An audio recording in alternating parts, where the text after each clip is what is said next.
பத்திரிகை மற்றும் ஊடக நண்பர்கள் அனைவருக்கும் வணக்கம். Thank you so much. எங்கேருந்து ஆரம்பிக்க தெரியல. முதல்ல இந்த ஃபெமி ஆலிவர் இந்த பையனை இன்னைக்கு தான் பார்க்குறேன். மார்க் பண்ணி வச்சுக்கணும். நான் சீக்கிரமாக படம் பண்ணுறேன், டைரக்டராக நினைக்கிறேன். ஒரு எடிட்டர் இவ்வளோ அப்சர்வ் பண்ணி ரூபன் பேசி நான் கேட்டுருக்கேன், ஜவானோட பேசினப்பில். அதுக்கப்புறம் நிஜமாக எல்லாரையும் மார்க் பண்ணி எல்லாரையும் பார்த்து எல்லாத்தையும் கவர் பண்ணிட்டீங்க. வாழ்த்துக்கள் உங்களுக்கு. வாழ்வு நல்லா இருங்க.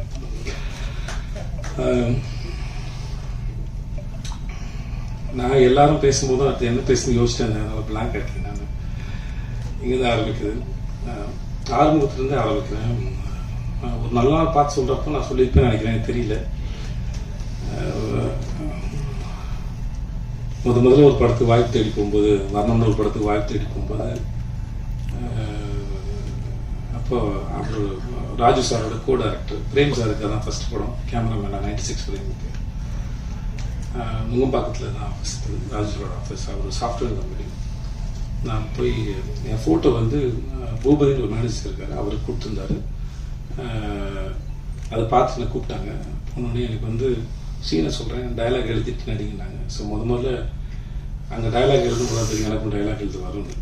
ஸோ நானே போய் என்னோடய சீனுக்கு டைலாக் எழுதிட்டு அதுக்கப்புறம் கீழே போய் ஜெல்லு வாங்கிட்டு வந்து தள்ளி தேய்ச்சிட்டு அப்புறம் நானே சீன் எழுதுனதுனால எனக்கு ஃப்ளோ இருந்தது, மாடுலேஷன் இருந்தது. இப்போ வேற ஒருத்தர் எழுதின சீனை நடிக்கும்போது நமக்கு அதுக்கு அதை என்ன நினச்சி எழுதியிருப்பாங்க, எங்கே பாஸ் கொடுக்கணும் அப்படின்னு நமக்கு அதை ரெடி ஆகிறதுக்கு ஒரு டைம் எடுக்கும். ஸோ அந்த சீனை வந்து நானே எழுதுனதுனால என்னால் அதோட ஈஸியாக பேச முடிஞ்சது, மெமரைஸ் பண்ண வேண்டிய அவசியம் இல்லை.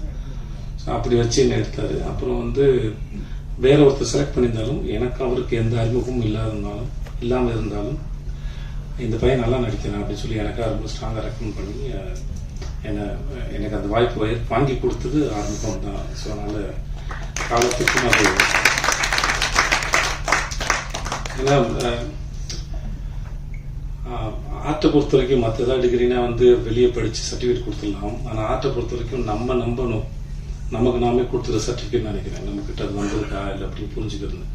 அதுக்கான சந்தர்ப்பத்தை யாராவது ஒருத்தர் ஏற்படுத்தி கொடுக்கும்போது தான் நமக்கு தெரியும், ஓகே நம்மளால் அது பெர்ஃபார்ம் பண்ண முடியுது. ஸோ அந்த மாதிரியான ஒரு சந்தர்ப்பத்தை எனக்கு ஏற்படுத்தி கொடுத்த திரு ஆறுமுகத்துக்கு இப்போயுமே நன்றி.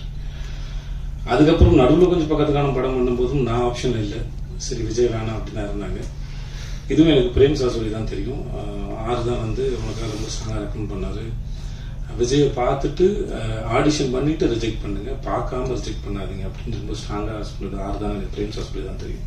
ஸோ அதுக்கும் ரொம்ப நன்றி. ஸோ அதனால் நம்ம நல்லா இருக்கும்போது வர உதவிகள் வேறு, நம்மளே யாருக்கும் தெரியாமல் நமக்கே தெரியாத காலகட்டத்தில் நம்ம மேலே யாரோ ஒருத்தர் வைக்கிற நம்பிக்கை தான் அந்த ஒரு இருண்ட வீட்டில் ஏற்றுற அகல் விளக்கு. அந்த விளக்கை முதல்ல ஏற்றி தொடங்குவது தான். ஸோ அதுக்கு ரொம்ப நன்றி. அதனால் அவர் என்னதான் சொன்னாலும் எவ்வளோதான் இருந்தாலும் அது அந்த தொடக்கத்துலாம் இல்லாமல் தொடங்குது. எங்கள் அப்பாவோட கடைசி காலத்தில் வந்து தன் புள்ள வந்து உருப்பிடுமா அப்படின்னு அவர் படுக்கையில் இருக்கும்போது அவர் கேட்டபோது வர்ணம் படத்தில் நடித்த ஃபோட்டோ காமிச்சு, கவலைப்படாத உன் புள்ள நல்லா வந்துடுவான் பாரு, எனக்கு நடிக்க வருது பாரு அப்படின்னு அந்த படத்தை ஃபோட்டோ நான் காமிச்சிருக்கேன். அதனால் வந்து எப்படி பார்த்தாலும் சில மூமெண்ட் வந்து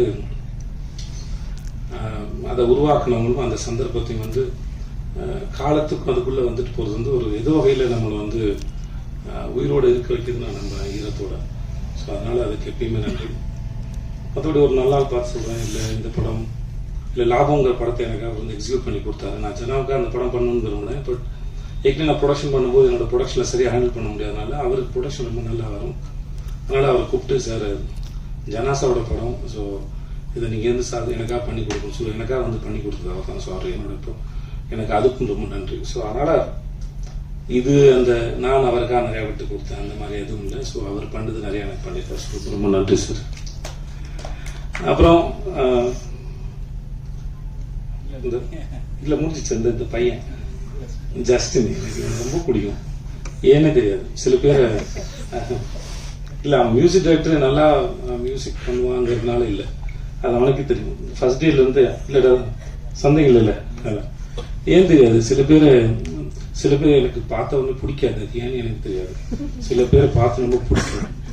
அவங்க நல்லவங்களா கெட்டவங்களாம் எனக்கு தெரியாது. ஆனால் வந்து எதனாலையும் தெரியாது, சில பேரை எனக்கு பார்த்தா பிடிக்கும். அதனால அப்படி எனக்கு பார்த்தோன்னே ரொம்ப பிடிச்சது. நானும் அவனும் அடிக்கடி சந்திச்சுக்கிறதோ பேசிக்கிறதோ குசலம் விசாரிச்சுக்கிறதோ அப்படிலாம் எந்த பழக்கமும் கிடையாது நடுவில்.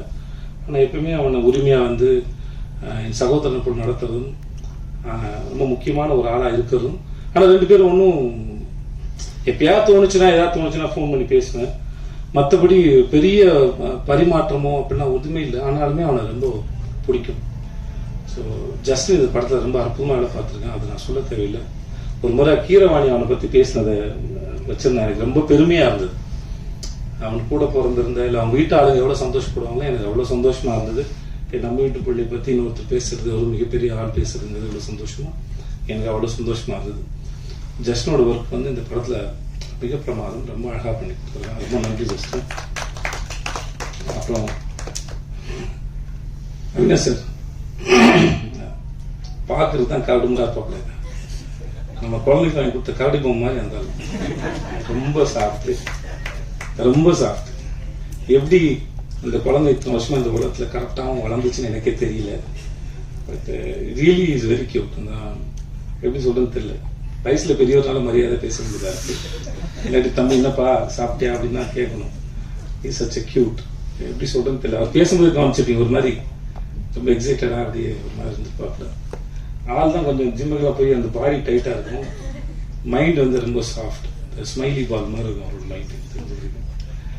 அப்புறம் மிஸ்டர் ரொமான்டிக் வில்லன் சந்தேகமாக இருக்கும். இது ஒரு குட்டா பேடானே தெரியல. இன்ன வரைக்கும் எனக்கு கண்டுபிடிக்க முடியல. நடுவுலயே இருக்கிறீங்க என்னன்னு தெரியல. குட்டா பேடா எனக்கு தெரியாது. இவரோட எத்தனை வருஷம் பழனாலும் கண்டுபிடிக்க முடியாது போல. சில பேரை பிடிக்கும், சில பேர் பிடிக்காது, சில பேர் புரியவே புரியாது. அந்த மாதிரி ஆகுதான் எனக்கு என்ன தெரியல. ஏதோ டேஸ்ட் இருக்கும்போது எனக்கு தோணுச்சு அவருக்கு. I don't know, sometimes I feel. அதனால சொன்னேன் சார் ஏதோ உங்களுக்கு நல்ல நேரம் ஆரம்பிச்சு சார் அப்படின்னு சொன்னேன். சரி ரொம்ப நேரம் பேசின போது ஏதோ இதில் வந்துச்சு. ஒரு சில சமயம் காலம் சில பாடங்கள் எல்லாம் எடுத்து முடிச்சதுக்கப்புறம் அதெல்லாம் உட்காந்து யாராவது அனலைஸ் பண்ணி பார்க்கும்போது அனலைஸ் பண்ணாங்கன்னா அது அடுத்த கட்டத்துக்கு நகர்ந்து போவாங்க அப்படின்னு நம்புவேன். இப்போ ரீசெண்டாக ரூமி அவருடைய கவிதை ஒன்று படிக்கும்போது அது இருந்தது. எனக்கு கவிதையெல்லாம் முழுசாக ஞாபகத்தில் இருக்காது படிச்சது. பட் இந்த எசன்ஸ் மட்டும் தான் இருக்கும். எசன்ஸாக வந்து ஒவ்வொரு நாளும் நம்ம எந்திக்கும் போது சில சமயம் வந்து ஒரு அற்பத்தனம், ஒரு சந்தோஷம், ஒரு சின்ன அவேர்னஸ், இந்த மாதிரி சில விஷயம் வந்துட்டு போகும். அதோடு சேர்த்து வஞ்சனையும் வரும், துரோகம் வரும், அவமானம் வரும். இதெல்லாம் ரொம்ப தூரத்துலேருந்து வருது. அது ஒவ்வொரு முறையும் நம்மளை வந்து சேரும்போது அது ஒழுங்காக பராமரித்து பத்திரமா பாதுகாத்து ஒரு விருந்தினர் பாதுகாத்து அவர் பத்திரமா அனுப்பி வைங்க. ஏன்னா அது நம்மளை அடுத்த கட்டத்துக்கு நகர்த்தி போகிறதுக்கு அது வந்துட்டு போகுது, மிக முக்கியமானவங்க அப்படின்னு அந்த கவிதை பேசும். அந்த மாதிரி தன் வாழ்க்கையில் ஏற்பட்ட அனுபவங்களை உட்காந்து அழகாக பேசி அலசி ஆராய்ஞ்சு வழி அனுப்பின ஒரு ஆள்னு நினைக்கிறேன் அவர். அதனால் அவருக்கு நல்ல நேரம் இருக்குன்னு நான் நம்பினேன். அதை வச்சு தான் சொல்லியிருப்பேன் நினைக்கிறேன். ஸோ அதனால் மனசில் வந்து சார் சொன்னேன் சார். Thanks sir. ஆனால் மிஸ்கின் சார் செல்லமாக வச்ச பேர் இருந்த டெஸ்டோஸ்டரோன் 3 அதே மனசில் வச்சுக்கோங்க. அவர் அதெல்லாம் கூப்பிடுறது விரும்புவாப்புல. இது கைத்தட்டி ரசிக்கிறது வந்து அவருக்குள்ள இருக்க அந்த சின்ன பையன் வந்து ரொம்ப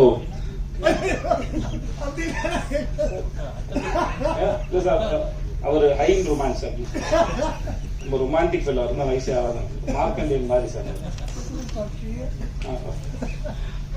அப்புறம் ஆர்ட் டைரக்டர் சார்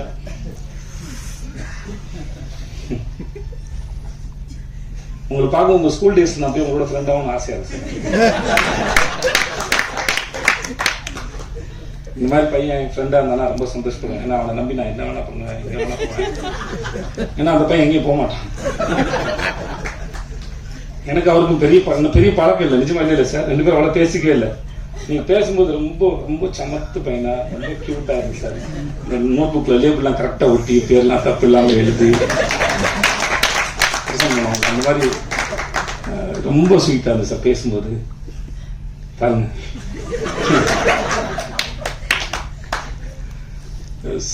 நிஜமாக ரொம்ப ரொம்ப நல்ல சார். நான் சொல்லி முடிச்சப்போ உங்க மூஞ்ச பார்த்து யோசிச்சிருக்கேன் சார். தெரிஞ்ச பையன் சார்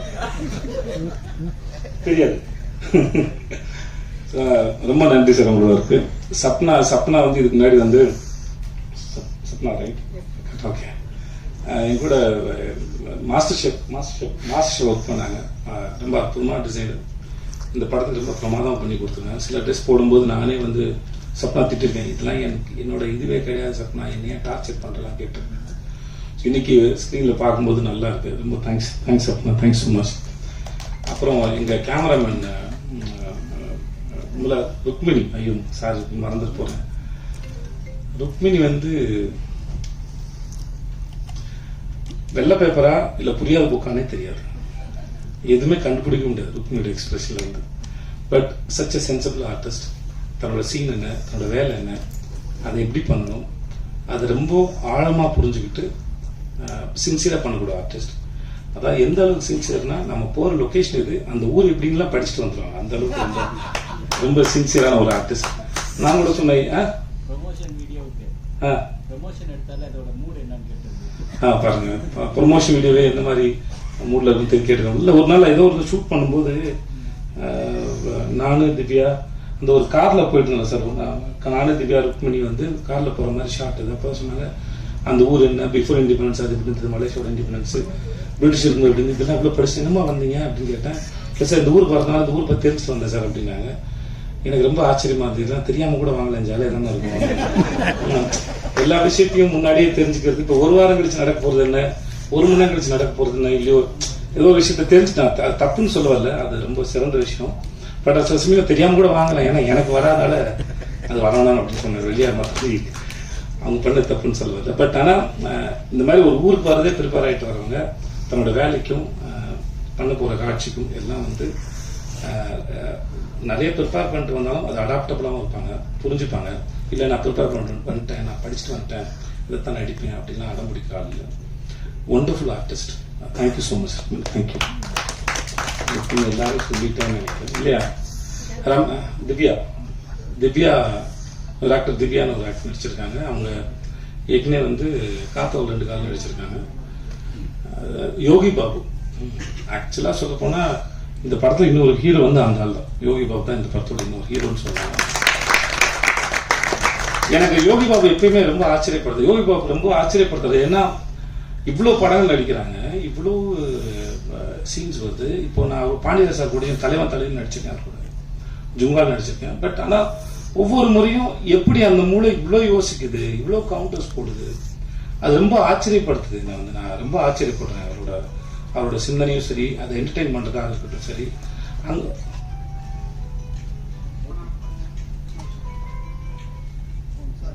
பரவாயில்ல பேசமா? ஓகே.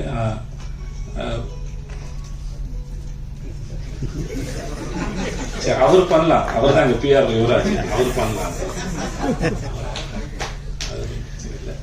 எனக்கு யோகி பாபு எப்பயுமே ரொம்ப ஆச்சரியப்படுத்துவார். அவரோட ஒர்க் பண்ணும்போது நான் சில படம் ஒர்க் பண்ணியிருக்கேன். அவரோட டைமிங்கு சில சமயம் வந்து அங்கே இருக்கட்டும், டப்பிங்கில் ஒன்று போடுவார்.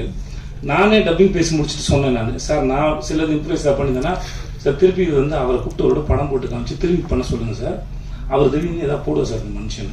ஸோ நிறைய இடத்துல அவரோட இம்ப்ரெஸ் பண்ணது, சில சமயம் நடிக்க முடியாமல் நானே சீனில் சிரிச்சிருக்கேன். அவரோட எக்ஸ்பிரஷனாக இருக்கட்டும், ஹீஸ் ரியலி ரொம்ப டேலண்டடான ஒரு மனுஷன். அப்புறம் நடுநடுவில் வந்து படம் டைரக்ட் பண்ணுறது கதையெல்லாம் சொல்லுவார், ரொம்ப நல்லா இருக்கும். நான் ஒரு முறை பேசும்போது தலைவா டைரக்ட் பண்ணிடுங்க தலைவா, ரொம்ப யோசிக்காதீங்க. ஏன்னா ரொம்ப நல்லா யோசிக்காது. சும்மா உட்காந்து டைம் பாஸ் பண்ணி நான் பார்த்தே இல்லை யோகி பாபு. யோகி பாபு யாரோ ஒருத்தராவது இன்ட்ராக்ட் பண்ணுறாரு, ஏதாவது பேசுறாருன்னா ஏதாவது ஃபன் இருக்கும். எனக்கு ஒரு முறை ஆச்சரியமா இருக்கு. எனக்கு எப்பயுமே கூட நடிக்கிற நடிகர்களோ இயக்குநர்களோ இல்லை யாரோ ஒருத்தர் சந்திக்கிறனா கூட அந்த மூளை எப்படி ஃபங்க்ஷன் ஆகுது, அது எப்படி சிந்திக்குதுங்கிற ஆச்சரியம் வந்து எனக்கு எப்பவுமே இருந்துகிட்டே இருக்கும். அது எனக்கு பல முறை என்ன ஆச்சரியப்படுத்திருக்காரு Yogi Babu. One of the very sensible actor, very good actor. அந்த மூஞ்சில் என்ன பண்ணாலும் உட்காரு, என்ன பண்ணாலும் அதை கேரி பண்ண முடியுது, அவ்வளோ கான்ஃபிடண்டான ஒரு ஆள். நான் ரீசெண்டாக அவரை பற்றி நிறைய நெகட்டிவ்ஸும் பார்க்குறேன். ஆனால் நான் ஒர்க் பண்ண அனுபவத்துன்னு சொல்கிறேன், அந்த ஆள் வந்து ரொம்ப தங்கமான மனுஷன், ரொம்ப சிந்திக்கக்கூடிய ஒரு மனுஷன், அற்புதமான ஒரு வேலைக்காரர். இந்த அவரோட வேலை பார்த்த இந்த அனுபவம் வந்து மிக சிறந்தது. இந்த படத்தோட இன்னொரு முக்கியமான தூண்னு சொன்னால் அது யோகி பாபு நான் சொல்கிறேன். அவ்வளோ பிரமாதம் இருக்காரு. இந்த படத்தை நிறைய இடத்துல வந்து அருள்குத்தி பாட்டுக்காக thanks to Yogi Babu and Ramya, sorry Divya வந்து ரொம்ப திவ்யா ஒரு சப்போர்ட்டிங் ரோல் பண்ணியிருக்காங்க. அது நீங்கள் ட்ரெயிலரில் பார்த்துருப்பீங்க. அவங்க ரொம்ப அற்புதமான ஆக்டர். திவ்யாவுக்கு ரொம்ப நன்றி. Thank you so much. I think நான் யாரையும் விடல நினைக்கிறேன். Thanks to N DOP sir, நான் காந்தி டாக்ஸ்னு ஒரு சைலண்ட் ஃபிலிம் பண்ணேன், மராட்டி டைரக்டர் கிஷோர் பலேக்கர் சொல்லிட்டு. எனக்கு அதுதான் வந்து கரண் சார் வந்து அறிமுகம். அவர் சல்மான் சார் ஃபிலிம்லாம் பண்ணியிருக்காங்க. இந்த படத்துக்கு கேமராமேன் பார்த்துட்டு இருக்கும்போது நான் தான் சொன்னேன், சார் எனக்கு அவரோட ஒர்க் ரொம்ப பிடிச்சிருந்தது, ரொம்ப ஃபாஸ்ட்டாக வந்தது, எனக்கு வர வேண்டியது அவர் வந்து போஸ்ட் ப்ரொடக்ஷன் இருக்குனால வர முடியல, ரொம்ப பிடிச்சிருந்தது சார், நம்ம அவரை கன்சிடர் பண்ணாமல் யோசிச்சு பாருங்க. அப்புறம் 2 பேரும் மீட் பண்ணாங்க. இந்த படத்துக்கு அவருடைய ஒர்க் வந்து ரொம்ப பெருசு. Thanks to Karan sir and Sam cheers and everybody. யாராவது விட்டோம்னா அஸ்லி ஆக்டர்ஸ் டீம் அப்புறம் என்னோட பசங்க எல்லாருக்கும் ரொம்ப நன்றி, வந்திருந்தவங்க எல்லாருக்கும் ரொம்ப ரொம்ப நன்றி. Thank you. Thanks. Thank you so much, Sethu sir. உங்களுடைய நீண்ட கால நட்பு